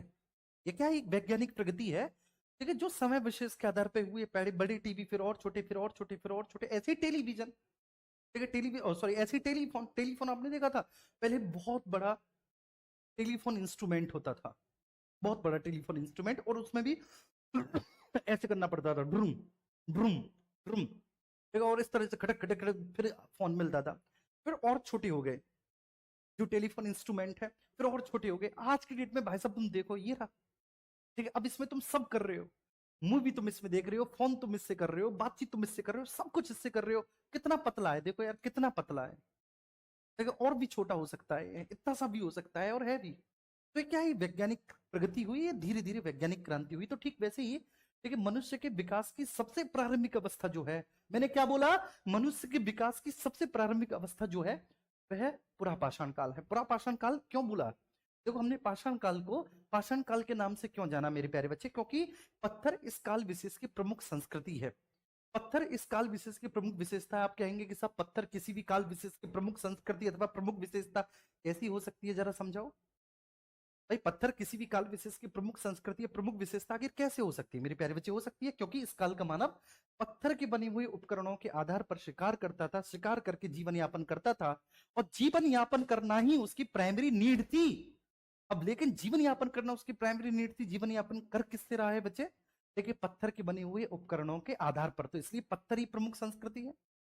और जब पत्थर ही प्रमुख संस्कृति है तो आप इसको क्या कहेंगे? लिथिक बोलेंगे, पाषाण काल कहेंगे। तीन भागों में बांट देंगे, पुरापाषाण, मध्य पाषाण और नवपाषाण काल। अब ये जो पुरापाषाण काल है, सुन लो, अब मैं बता रहा हूं। अब ये जो पुरापाषाण काल है, देखिए, ये पाषाण काल की सबसे प्रारंभिक अवस्था है। मतलब पुरापाषाण काल का मानव पूरी तरह से जंगली है, यायावर है, खाना बदोश है। ठीक है, पुरापाषाण काल का जो मानव है, उसके जीवन के दो उद्देश्य हैं। सबसे पहला उद्देश्य है कि भाई कैसे भी करके उसका पेट भर जाए, दूसरा उसका जीवन चलता रहे। अब पेट भर जाए तो पेट भरने के क्रम में वो दो चीजें करता है, या तो खाद्य संग्राहक है। खाद्य संग्राहक का मतलब है कि वह कंदमूल फलों को तोड़कर बीनकर खाता है। तो बच्चे, ये जो है, या तो वह खाद्य संग्राहक है, फूड कलेक्टर है, जो कंदमूल फल है उनको तोड़ता है, बीनता है, खाता है। क्या मेरी बात समझ में आ रही है? Is that clear? खाद्य संग्राहक है, खाद्य संग्राहक है। और दूसरा वह क्या है? दूसरा वह आखिटक है, मतलब शिकारी जीवन जीता है, शिकारी जीवन जीता है। अब देखो, शिकार करने के लिए बच्चे, देखिए, you have to need the tools. आपको शिकार करने के लिए उपकरण की आवश्यकता पड़ेगी बच्चे। तुम्हारे हाथ तो इतने पैने हैं नहीं कि तुम हाथों को घुस के शिकार कर दोगे। तो शिकार करने के लिए आपको उपकरणों की, टूल्स की आवश्यकता पड़ेगी, लेकिन धातु का उसको कोई ज्ञान नहीं है। आज तो आप शिकार किससे करते हो? देखिए, आज तो नहीं करते, लेकिन जब राजे महाराजे वगैरह शिकार करते थे तो बच्चे तलवारों से, ठीक है, धनुष बाण से, और वे लोहे के बने हुए होते थे। एक तलवार भी धातु की बनी हुई होती थी, क्योंकि धातु में आप ज्यादा शार्प ला सकते हैं, धातु में आप ज्यादा, ठीक ना, शार्पन नेस ला सकते हैं, उसको ज्यादा आप, लेकिन धारदार बना सकते हैं धातु को। लेकिन देखिए, उसके पास धातु का तो ज्ञान ही नहीं था, तो वह पत्थर के उपकरणों, वह पत्थर के बच्चे औजारों से शिकार करता था। पुरापाषाण काल का मानव, तो पुरापाषाण काल के मानव का बच्चे टारगेट एकदम सेट है। पुरापाषाण काल के मानव ने सोच लिया है कि मुझे भाई साहब दो ही चीजें अपने जीवन में करनी है। ठीक है, एक तो, ठीक है, कैसे भी मैं जीवित रहूं, और दूसरा, ठीक है, मुझे अपना पेट भरना है। तो पेट भरने के लिए तो मुझे कंदमूल फलों को खाना है, दूसरा शिकारी जीवन जीना है। पुरापाषाण काल में जब मध्य पाषाण में आए, तो मध्य पाषाण काल में उसके जीवन में थोड़ा सा सुधार हुआ। क्या सुधार हुआ? कि भाई, खाद्य संग्राहक तो वो अब भी बना रहा, ठीक है, तुम्हारे सर की कसम, खाद्य संग्राहक तो वो अब भी बना रहा, लेकिन अब वह एक नई चीज सीख गया, और वो क्या? एनिमल हस्बेंड्री करना, पशुपालन करना। तो पशुपालन करना सीख गया। ठीक है, खाद्य संग्राहक अब भी था, ऐसी बात नहीं है कि वह खाद्य संग्राहक पना उसने त्याग दिया, नहीं, वह अब भी खाद्य संग्राहक पना कर रहा है, मतलब कंदमूल फलों को तोड़कर बीन कर खा रहा है। ठीक है, वह आज भी शिकारी जीवन जी रहा है, आज भी वह पत्थर के औजारों और हथियारों का प्रयोग कर रहा है, लेकिन वह पशुपालन करना सीख गया। और दूसरा एक नया काम उसने और सीखा, क्या? वह मृतकों का अंतिम संस्कार करने लगा। मेरी बात नोट करना, जो मैं बता रहा हूं चुपचाप। वह मृतकों का अंतिम संस्कार करने लग गया, मध्य पाषाण काल का मानव। ये उसके जीवन में परिवर्तन आया। इसलिए पशुपालन के जो सबसे प्राचीनतम साक्ष्य मिलते हैं, वे मध्य प्रदेश के आदमगढ़ और राजस्थान के बागौर से मिलते हैं। किसके? पशुपालन के सबसे प्राचीनतम साक्ष्य। और मृतकों का अंतिम संस्कार जो उसने किया है, मृतकों के अंतिम संस्कार के जो प्रमाण मिले हैं, वो कहीं और से नहीं। ठीक है, आप लोग, चलो, आप लोग बच्चे बहुत ज्यादा, मैं कह सकता हूं कि आप लोग बहुत ज्यादा खुशकिस्मत हो कि आप लोग उत्तर प्रदेश के हो। और उत्तर प्रदेश में ही जो प्रतापगढ़ डिस्ट्रिक्ट है ना, प्रतापगढ़ डिस्ट्रिक्ट में सराय नाहरराय, मेहदा और दमदमा, देखिए, ये तीन ऐसी साइट हैं जहां से मृतकों के अंतिम संस्कार के हमें साक्ष्य मिलते हैं। अब नवपाषाण काल आया। देखिए, हालांकि वह मध्य पाषाण काल में बच्चे मिट्टी के बर्तन बनाने लग गया था। ठीक है, मिट्टी के बर्तन में नवपाषाण काल, सॉरी, मध्य पाषाण काल में ही बनाने लग गया था। लेकिन जब नवपाषाण काल आया, तो नवपाषाण काल में उसने कुम्हार का चाक के पहिए का आविष्कार किया। अब यहां पर मैं शब्द यूज करूंगा, आविष्कार। क्यों? क्योंकि कुम्हार का चाक का पहिया बच्चे पहले से नहीं था, पहले से नहीं था। पहले से होता तो खोज होती, लेकिन वो पहले से उपस्थित नहीं था, तो उसको एवॉल्व किया गया। मतलब उसका आविष्कार किया गया। तो कुमार का चाक का पहिए का आविष्कार किया गया। आप लोग पढ़ते हो नवपाषाण काल में पहिया पहिया पहिया। मैं भी जब छोटा था तो पता मैं भी क्या सोचता था, मैं भी सोचता था वो रथ वाला पहिया होगा, वो रथ वाला पहिया होगा। वो रथ वाला पहिया नहीं था एक्चुअली, वो कुमार का चाक का पहिया था नवपाषाण काल में। नवपाषाण काल में क्या हुआ कि अभी तक मनुष्य खाद्य संग्रह के कंदमूल फलों को बीन कर तोड़कर खाता है। अब वह खाद्य संग्राहक से अब वह खाद्य संग्राहक से खाद्य उत्पादक बन गया बच्चे, फूड प्रोड्यूसर बन गया। क्या बन गया? खाद्य संग्राहक से वो खाद्य उत्पादक बन गया। ये ध्यान रखना। ठीक है। दूसरा, कुम्हार का चाक का पहिया,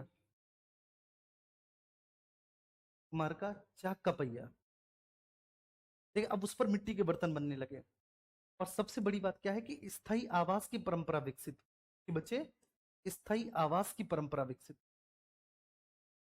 सबसे महत्वपूर्ण बात ये है मेरे भाई, स्थायी आवास की परंपरा विकसित हुई। इससे पहले मनुष्य कभी कोई मकान बनाकर रहता नहीं था, लेकिन अब उसने मकान बनाए, बाकायदा स्थायी आवास बनाए। क्योंकि देखो कृषि सेटलमेंट मांगती है, पशुपालन सेटलमेंट नहीं मांगता। लेकिन जब आप कृषि स्टार्ट करेंगे तो कृषि क्या मांगेगी? कृषि सेटलमेंट मांगेगी कि आप एक स्थान पर रहो। जब आप एक स्थान पर रहोगे बच्चे तभी आप खेती बाड़ी कर पाओगे, ये ध्यान रखना। ठीक है। अब ये जो पुरापाषाण काल है, पुरापाषाण काल के मानव की मुख्य विशेषता क्या है? खाद्य संग्राहक और शिकारी जीवन जीता है। मेरी बात समझो। पुरापाषाण काल के मानव की मुख्य विशेषता क्या है? शिकारी जीवन और खाद्य संग्राहक है।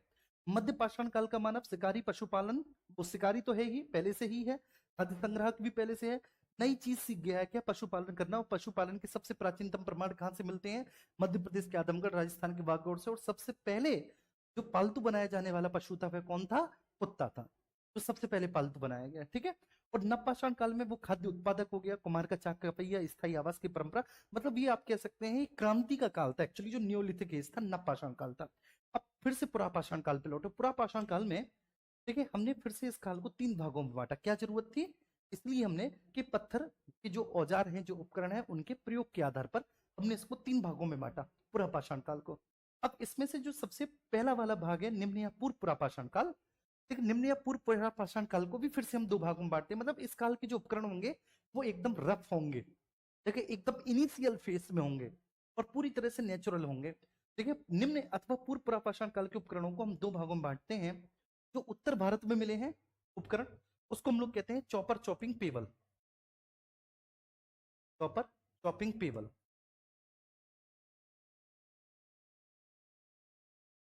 Chopper chopping payable culture. ठीक है। और जो दक्षिण भारत में मिले हैं उसको हम लोग बोलते हैं मद्रासियन संस्कृति, इंडेक्स कल्चर, इंडेक्स कल्चर। इसको बोलते हैं chopper chopping payable culture. Is that clear? ठीक है, समझ में आ रहा है बच्चे? तो जो निम्न या पूर्व पुरापाषाण काल मतलब उत्तर भारत में जो मिले हैं वो चॉपर चॉपिंग पेबल कल्चर है। इसको सोहन संस्कृति भी, क्योंकि सबसे पहले इस संस्कृति के उपकरण आपको, ठीक है, सोहन नदी की घाटी में मिले थे। और संस्कृति के उपकरण आपको दक्षिण भारत में मिले थे। ठीक है। अब इस संस्कृति के उपकरणों में देखिए सोहन संस्कृति में तो आ जाता है चॉपर चॉपिंग पेबल, और मद्रासियन संस्कृति में आपका आ जाता है, ठीक है, आपका विदारणी, पुरचनी, ये सब आ जाता है। ठीक है ना बच्चे? चलो, तो कुल मिलाकर थोड़ा बहुत समझ में आया होगा, मानता हूं कि आया होगा। कुछ कुछ चीजें क्लियर हुई होंगी, पहली बार पढ़ रहे हो ना, कोई बात नहीं। देखो रिवीजन इज द बेस्ट की, रिवीजन सबसे बेस्ट होता है। जितना आप रिवीजन करेंगे उतना आपको बहुत अच्छे से क्लियर होता रहेगा। अब एक बार मैं बताता हूं, सब लोग समझो। अब एक बार मैं आपको समझाता हूँ। सिलेबस तो आपको पता ही है, सिलेबस आपको मिलेगा। चलो, इतिहास क्या है? आओ भैया, सबसे पहले इस पर आओ। इतिहास क्या है भैया? इतिहास, इति मीन्स ऐसा ही, हाँ माने निश्चित रूप से, आस माने था।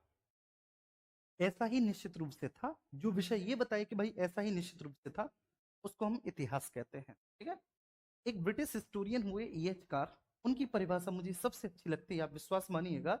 और वो कहते हैं कि वो विद्वानों ने इतिहास की अलग अलग परिभाषा दी, उनका जैसा मानना था उस तरह से उन्होंने इतिहास की परिभाषा को दिया। ऐसी ब्रिटिश हिस्टोरियन जो E.H. कार हैं वो बोलते हैं कि इतिहास अतीत और वर्तमान के बीच में निरंतर होने वाला एक संवाद है जिससे हमारा भविष्य प्रकाशित होता है। इतिहास क्या है? अतीत और वर्तमान के बीच में निरंतर होने वाला संवाद जिससे हमारा भविष्य प्रकाशित होता है, वह इतिहास होता है। ठीक है, अब लिपि के विकास के आधार पर इतिहास को 3 भागों में बांटा जाता है, प्रागैतिहासिक काल, आद्य ऐतिहासिक और ऐतिहासिक काल। प्रागैतिहासिक काल मतलब एक जिस काल में मनुष्य को लिपि का ज्ञान नहीं था, तो लिपि के ज्ञान का अभाव था, तो जानकारी का स्रोत क्या होगा? पुरातात्विक स्रोत। लिपि का ज्ञान तो था आद्य ऐतिहासिक काल में, उस काल के मनुष्य को वो जानता था, जैसे सिंधु सभ्यता का मनुष्य जानता था। ठीक है, उसकी लिपि भाव चित्रात्मक थी। ठीक है, जिसको वह गौमूत्रिका में लिखता था, मतलब पहले वह उसको लिखता था बाएं से दाएं, फिर दाएं से बाएं, बाएं से दाएं, फिर दाएं से बाएं, बाएं से दाएं, फिर दाएं से बाएं, इस तरह की लिपि थी। ठीक है, लेकिन उसको आज तक पढ़ा नहीं जा सका, तो हम उसको भी किस कैटेगरी में रखेंगे? आद्य ऐतिहासिक काल में, क्योंकि पढ़ा ही नहीं जा सका, तो ऑब्वियस सी बात है वहां पर भी जानकारी का एकमात्र स्रोत क्या है? पुरातात्विक स्रोत है। तीसरा है ऐतिहासिक काल। ऐतिहासिक काल कहने का मतलब है कि आपके पास जानकारी के दोनों स्रोत उपलब्ध हैं। आप चाहे तो प्रातात्विक स्रोतों से भी जानकारी प्राप्त कर सकते हैं, आप चाहे तो ठीक है साहित्यिक स्रोतों से। तो भैया जब साहित्यिक स्रोतों से आपको जानकारी उपलब्ध है, तो आप खुदाई क्यों करोगे? क्यों खामखा आप अपनी एनर्जी वेस्ट करोगे? कोई खुदाई करना चाहेगा? ठीक है, एक बात बताओ मुझे, अगर हिस्ट्री किसी भी बुक में ठीक है मिल गई लिखी हुई, तो क्या फिर मैं वो हिस्ट्री के जो ठीक है अतीत में जाके मैं हिस्ट्री के जो जो पांडुलिपियां होंगी उनको खोल के, उनको निकाल के, बाबर से बाबरनामा निकाल के, हुमायूं की कोई और निकाल के, इसकी कोई और रचना उसकी, क्या ये पढ़ूंगा? नहीं, मुझे एक किताब में मिल जाएगा, वहां से मैं पढ़ लूंगा, स्वाभाविक सी बात है, खुदाई खुदाई थोड़ी नहीं करता फिरूंगा। ठीक है कल्पना जी, बहुत अच्छे। तो ये पुरातात्विक स्रोत हो गया, उम्मीद करता हूँ कि ये बात भी समझ में आ गई। तो इतिहास जानने के दो स्रोत हैं पुरातात्विक स्रोतों में। ठीक है, आप कहाँ से? आप खनन, उत्खनन और प्रवेदन से जानकारी प्राप्त कर सकते हैं, ये विधियां हैं पुरातात्विक स्रोतों की, ये विधियां हैं, दैट इज विधियां, ये विधियां हैं। ये आप पुरातात्विक स्रोतों से जो जानकारी प्राप्त करते हैं उसकी विधियां क्या क्या है? खनन, उत्खनन और प्रवेदन। लेकिन पुरातात्विक स्रोतों के प्रमाण अधिक सत्य होते हैं, अधिक प्रमाणिक होते हैं, क्योंकि हेर फेर करना ठीक है उनमें काफी कठिन होता है, मुश्किल होता है, इसलिए वो ज्यादा अच्छे माने जाते हैं, ज्यादा सटीक माने जाते हैं। चलिए अब हम बात करेंगे इतिहास। साहित्यिक पुरातात्विक स्रोत, पुरातात्विक स्रोतों में शिलालेख, स्तंभलेख, गुफालेख, ठीक है, उपकरण, मृदभांड, ये सब आ जाते हैं ये पुरातात्विक स्रोतों में। और साहित्यिक स्रोतों में आप शामिल करेंगे देसी और विदेशी विवरण। विदेशी विवरण में ये सब आ गए। देसी साहित्य में धार्मिक और गैर धार्मिक, धार्मिक साहित्य में बौद्ध, जैन और ब्राह्मण साहित्य, इस तरह से आप कैटेगराइज करते हैं। आगे हम पढ़ेंगे भाषा और लिपि में क्या अंतर है, ये मैंने आपको बताया। और फिर मैंने पूरे प्रागैतिहासिक काल को ठीक है, पूरी मैंने कोशिश की कि एक चार्ट के माध्यम से मैं आपको प्रागैतिहासिक काल को समझाऊं। ठीक है, अब यहाँ पर जो मैं समझाने जा रहा हूँ, फिर से आप लोग ध्यान रखना। प्रागैतिहासिक काल, इस काल में लिपि के ज्ञान का अभाव था, जानकारी का स्रोत केवल पुरातात्विक है। प्रागैतिहासिक काल की शुरुआत होती है मेरे प्यारे बच्चे पाषाण काल। मनुष्य के विकास की सबसे आरंभिक अवस्था पाषाण काल है। क्या पाषाण काल क्यों है? क्योंकि पत्थर के उपकरणों के माध्यम से ही बच्चे वे शिकार करता था, शिकार करके अपना पेट पालता था। बात समझ में आ रही है? तो इसलिए हम इस काल को क्या कहते हैं? पाषाण काल। आज के काल को हम विज्ञान एवं तकनीकी काल कहते हैं। क्यों? क्योंकि विज्ञान एवं तकनीक के माध्यम से हम अपना पेट पाल रहे हैं। बच्चे एक बात बताओ, ये डिजिटल बोर्ड नहीं होता, इंटरनेट नहीं होता, मैं तुम्हें पढ़ा पाता? नहीं पढ़ा पाता, नहीं पढ़ा पाता, तो तुम कंपनी को रुपया दे पाते? नहीं दे पाते। तुम भी भैया अपनी तुम भी अपनी आगे आजीविका चलाने के लिए पढ़ रहे हो, किसके माध्यम से? विज्ञान और तकनीक के माध्यम से। विज्ञान और तकनीकी के माध्यम से हमारी कंपनी को आप पेमेंट कर रहे हो, कंपनी हमें सैलरी दे रही है, हमारा भी घर चल रहा है, कल को तुम्हारा भी चलेगा सफल हो जाने के बाद। आ रही है ना बात समझ में? तो इसलिए विज्ञान एवं क्रांति, तकनीक की क्रांति है ये, विज्ञान एवं तकनीक का काल है। तो वैसे ही ये पाषाण काल था, क्योंकि पत्थर के बने हुए उपकरणों औजारों से वे अपना जीवन यापन करता था। ठीक है, क्लियर है? अब ये जो पाषाण काल है, पाषाण काल को हम 3 भागों में बांटते हैं, पुरा, मध्य और नव पाषाण काल। पैलियोलिथिक एज, मीजोलिथिक एज और न्यूलिथिक एज। अब ये जो पुरा पाषाण काल है, पुरा पाषाण काल को फर्दर फिर से 3 भागों में बांट दिया जाता है। जो उपकरण हैं जिनको प्रयोग में लाया जा रहा है शिकार करने के लिए, उनके प्रसार और उनके प्रकारों के आधार पर, कि मतलब उनका प्रसार क्षेत्र क्या है और उनके प्रकार क्या है, उसके आधार पर फिर से 3 भागों में बांटते हैं। निम्न ऑब्लिक पूर्व पुरापाषाण काल, मध्य पुरापाषाण काल और उच्च या उत्तर पुरापाषाण काल। निम्न या पूर्व पुरापाषाण काल को बचे जो पत्थर के उपकरण है उनके आधार पर दो भागों में बांटते हैं। चॉपर चॉपिंग पेबल संस्कृति, इसको हम लोग सोहन संस्कृति भी कहते हैं, इसको हम लोग सोहन संस्कृति भी कहते हैं, क्योंकि इस संस्कृति के उपकरण जो हैं, क्योंकि इस संस्कृति के जो उपकरण हैं वो हमको कहां पर मिले हैं बच्चे? सबसे पहले पाकिस्तान की सोहन नदी वैली में मिले हैं, इसलिए हम इसको सोहन संस्कृति भी कहते हैं, या फिर हम इसको चॉपर चॉपिंग पेबल संस्कृति भी कहते हैं। दूसरी होती है मद्रासियन कल्चर, मद्रासियन संस्कृति, जिसमें हम विदारणी और खुरचनी को शामिल करते हैं, क्योंकि इस संस्कृति उपकरण सबसे पहले हमें मद्रास से प्राप्त हुए हैं, इसलिए हम इसको मद्रासियन संस्कृति कहते हैं। फिर हम बात करेंगे मध्य पुरापाषाण काल। मध्य पुरापाषाण काल की संस्कृति को हम लोग बच्चे बोलते हैं कि ये जो संस्कृति है इसको आप बोलेंगे कि ये सल्क संस्कृति है, फ्लेक कल्चर। इसको क्या बोलेंगे हम? सल्क संस्कृति, क्योंकि इसमें सल्क से बने हुए उपकरणों की प्रधानता है, इसलिए आप इसको सल्क संस्कृति कहेंगे। और उच्च या उत्तर पुरापाषाण काल की संस्कृति है, इसको सल्क एवं फलक संस्कृति बोलेंगे, क्योंकि एवं इसमें सल्क एवं फलकों से बनी हुई उपकरणों की प्रधानता है। तो सल्क एवं फलक क्या होते हैं, ये मैं आपको नेक्स्ट क्लास में समझाऊंगा, तो इसको सल्क एवं फलक संस्कृति कहेंगे। फिर मध्य पाषाण काल आ गया। मध्य पाषाण काल में और तकनीकी क्रांति हुई। क्या हुआ बच्चे? कि वह शिकारी था, खाद्य संग्राहक तो पहले से ही था, वह पशुपालन और अंतिम संस्कार करना सीख गया। दो नई चीज सीख गया नव पाषाण काल में, तो बहुत कुछ सीखा। स्थायी आवास बनाना सीखा, कुम्हार का चाक का पहिया बना, इसलिए मिट्टी के बर्तन बच्चे चाक पर बनाए जाने लगे। और वह खाद्य उत्पादक भी बन गया, मतलब वह बच्चे अब अपना जीवन यापन करने के लिए केवल कंदमूल फलों को तोड़कर ही बीनकर ही नहीं खाता था, बल्कि वह उनको उगाने भी लगा। अब जब वो उनको उगाने लगा, तो जौ सबसे पहले उगाया गया, गेहूं उगाया गया, धान उगाया गया, ठीक है। इस तरह की फसलें उगाई गई। कहाँ कहाँ उगाएगी ये मैंने बताया आपको। और स्थायी आवास में कश्मीर के बुर्ज, गुफकराल और पंजाब के सराय खुला में उसने गर्त आवास बनाए, मतलब वह गड्ढा खोदकर उसमें निवास करता था। उसने गर्त आवास बनाए थे यहाँ पर। फिर ताम्रपाषाण काल आया। ताम्रपाषाण काल के बाद लोह संस्कृति आई, लेकिन ताम्रपाषाण काल जो है बच्चे, ठीक है, वो ऐसे चला है कि ताम्रपाषाण काल हड़प्पा से पहले भी था, हड़प्पा के साथ साथ भी चला, हड़प्पा खत्म हो गई, ताम्रपाषाण काल फिर भी चलता रहा, फिर भी चलता रहा। और लोह संस्कृति को हम दो भागों में बांटते हैं। लोह संस्कृतियों उत्तर भारत में एक मृदभांड संस्कृतियों के नाम से जानी जाती हैं। उत्तर भारत में लोह संस्कृति बच्चे मिट्टी के बर्तनों के प्रयोग के आधार पर दो भागों में डिवाइड की गई हैं। एक उत्तरी काले पॉलिश वाली मृदभांड संस्कृति, उत्तरी काले पॉलिश वाली मृदभांड संस्कृति,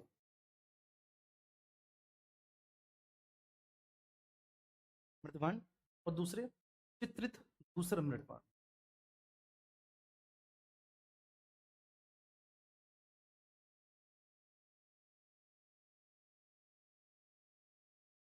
चित्रित दूसरा, ठीक है। अब महापाषाण संस्कृति दक्षिण भारत में मिलेगी।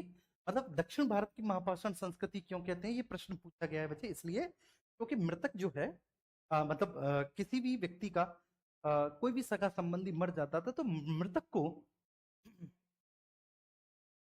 को ठीक है दफनाया जाता था, और दफनाने के बाद उसके ऊपर पत्थर के बड़े बड़े स्मारक बना दिए जाते थे। दफनाने के बाद पत्थर के बड़े बड़े स्मारक बनाए दिए जाते थे, तो इसलिए हम उसको महापाषाण कहते हैं। दक्षिण भारत में महापाषाण एक कब्र है बेसिकली, ठीक है, स्मारक बनाए देना पत्थर के बड़े बड़े, ठीक है, जिससे कि उसे पता चले कि था हमने अपने सगे संबंधी को यहाँ पर दफनाया था। चलिए, डिटेल्स में पीडीएफ लिखकर दे दीजिएगा। एक बच्चे का ये कमेंट है। चलिए, हाँ मैं आपको बताता हूँ, पीडीएफ आपको डिटेल्स में अच्छे से मिलेंगी, लेकिन फिलहाल ठीक है आज मैंने आपको समझाया है, ठीक है, आज मैंने आपको समझाया मेरे प्यारे बच्चे, आप इस बात को समझो, ठीक है। आज तो केवल व केवल मैंने बताया है आपको क्या है क्या नहीं। फिर मानव का विकास जो है, ये पाषाण काल फिर आगे चलेगा, सब बहुत मजा आएगा। चलो, अभी तक आपको समझ में आया क्या है, ठीक, किस तरह से हम आगे बढ़े हैं, किस तरह से ये पूरा इतिहास का कालक्रम चला है। हम प्रागैतिहासिक काल से आए, फिर आद्य ऐतिहासिक काल पर आए, बात समझ में आ रही है, सिंधु घाटी की सभ्यता, और फिर उसके बाद फिर हमने वो सारी चीजें एक क्रमबद्ध तरीके से मैंने आपको बताई। मैं चाहूं तो अभी आपको पहली क्लास में पूरा इतिहास, प्राचीन भारत का इतिहास है पूरा मैं क्रम से बता सकता हूँ कि सिंधु घाटी की सभ्यता के बाद फिर ठीक है आपकी वैदिक संस्कृति का आगमन हुआ, पूर्व वैदिक काल और उत्तर वैदिक काल। उत्तर वैदिक काल के बाद फिर महाजनपद काल, ठीक है, जिसमें 16 महाजनपदों का उद्गम हुआ, 16 महाजनपदों का उद्भव हुआ, और उसी के साथ साथ 16 महाजनपदों में आपके धार्मिक आंदोलन चले। धार्मिक आंदोलनों के बाद बचे, लेकिन 16 के 16 महाजनपदों में मगध का उत्कर्ष प्रारंभ हुआ, और मगध में सबसे पहले जो राजवंश स्थापित हुआ वो बृहदत्त वंश था। उसके बाद फिर दूसरा हर्यक वंश था, फिर तीसरा जो है हर्यक वंश के बाद शिशुनाग वंश, चौथा नंद वंश, पांचवा आपके मौर्यों की सत्ता मगध में स्थापित हुई। बृहदत्त वंश जो कि मगध में सबसे पहला राजवंश है, उसका संस्थापक बृहदत्त था, उसका बेटा जरासंध था जो कि भीम के हाथों मल्ल युद्ध में मारा गया। और उसके बाद फिर जो है रिपुंजय, रिपुंजय की किसी ने हत्या कर दी, और उसके बाद फिर रिपुंजय की हत्या करने के बाद एक व्यक्ति ने अपने बेटे को वहां का उत्तराधिकारी बनाया। उसकी भी बाद में किसी ने हत्या कर दी, उसका नाम पुलिक था। और अगला जो राजवंश स्थापित हुआ वो हर्यक वंश हुआ। हर्यक वंश का संस्थापक बिंबिसार था। बिंबिसार के बाद अजातशत्रु जो कि उसी का बेटा था। अजातशत्रु के बाद फिर उदयन था। उदयन के बाद फिर अनुद्ध, मुंड और नागदशक, 3 छोटे छोटे शासक हुए और नागदशक की हत्या कर दी बचे शिशुनाग नाम के उसी के एक ब्राह्मण मंत्री ने, और उसने अपनी सत्ता स्थापित की। और इस तरह से मगध पर शिशुनाग वंश का उद्भव हुआ। शिशुनाग वंश के बाद शिशुनाग ने शासन किया, राजधानी वैशाली स्थानांतरित की, और शिशुनाग के बाद फिर उसका बेटा कालाशोक गद्दी पर बैठा, जो फिर से राजधानी पाटलिपुत्र ले आया। ये सारी बातें मैं क्रम से बता दूंगा तुम्हें पूरा इतिहास। ठीक है, तो धीरे धीरे सब पढ़ेंगे, मजे से पढ़ेंगे। चलिए, तो प्लीज एक बार हम सब करेंगे। समझ में आया बहुत अच्छे से? हर एक पॉइंट आपको मेरे प्यारे बच्चे एक कंप्लीट हुआ? बस बहुत अच्छे से पढ़ते चले जाना है। देखिए, क्लास में मैं हर एक चीज आपको याद करवा दूंगा। बस आपको मेरे साथ एक प्रॉमिस करना है कि क्लास कभी भी बीच में छोड़नी नहीं है। आपको लाइव क्लास लेनी है और कंटिन्यूअसली आपको क्लास लेनी है।